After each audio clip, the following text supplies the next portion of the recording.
And welcome back to another daily devotion. I am Pastor Roy here at Woodlawn Christian Church in Lake City, Iowa, and this devotion is for Thursday, September 28th of 2023.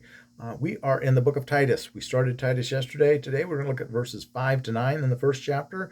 We're going to try to do this very quickly because it's Wednesday as I record this, and I've got youth group in just a very short period of time here. Wednesday tends to be my crazy day. So let's jump into this, talk about it a little bit, and we'll come back and talk more about it the rest of this chapter on Friday, shall we? All right. Verses 5 to 9, chapter 1 in Titus.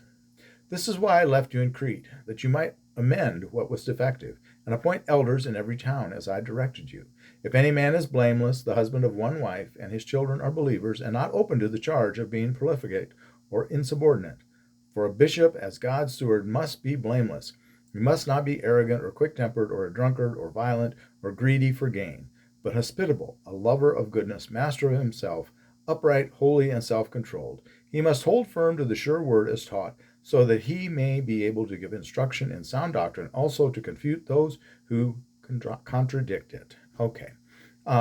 First of all, this is why I left you in Crete. Well, we talked about yesterday, to further the faith of God's elect and increase their knowledge of the truth. And we're talking about in that they never lie. So the whole point is we never lie. So this Crete, which has got this reputation of being this kind of a bad place where people tend to lie a lot, like we talked about yesterday, not the bestest of morals, as they would say.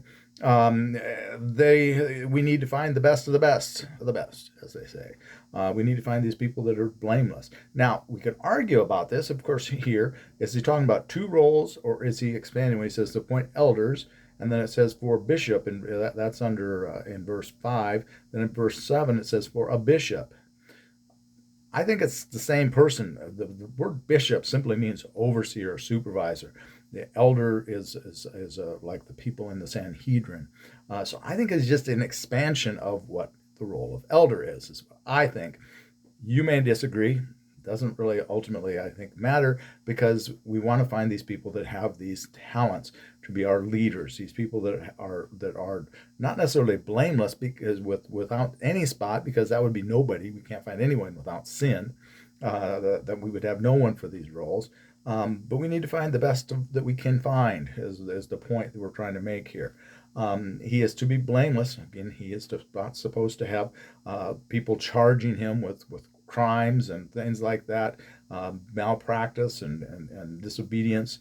The husband of one wife, again, we talked about, it's that I think that means he's not a polygamist.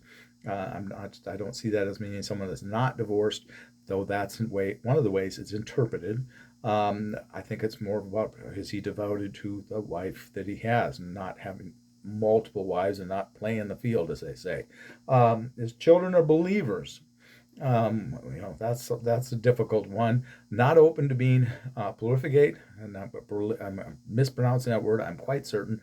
But that would mean recklessly wasteful. But further than that, it means licentiousness and sexually immoral.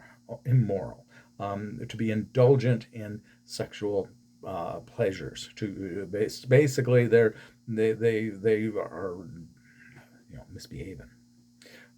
So we don't want that, and we're also not insubordinate. They need to be listening to their parents. They need to be obeying, because they need to be such that they obey the law as well as their parents. Not necessarily the law doesn't save you, but you want to look at the sound doctrine, as he talks about in verse 9. Okay. And he goes about talking again about must be blameless. He repeats that again, not to be arrogant or quick-tempered. You don't want someone that's going to blow up, and that would be that's one of my failings. That would make it difficult for him to be at that last place there where it says confute those who contradict the good sound doctrine, and that means to refute decisively. That means to overwhelm in your argument.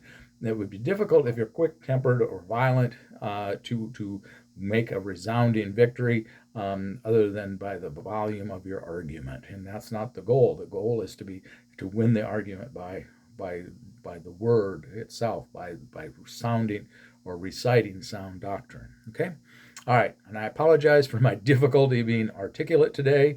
Not that it isn't a common problem for me, but that's what we've got for today. I need to wrap this one up because I really got to get going to over to the other church to help out with the youth group. Have a blessed day. Please, please, please be a blessing to someone today, and come on back and join us later. We'd love to see you tomorrow. Take care. God bless you all. God loves you.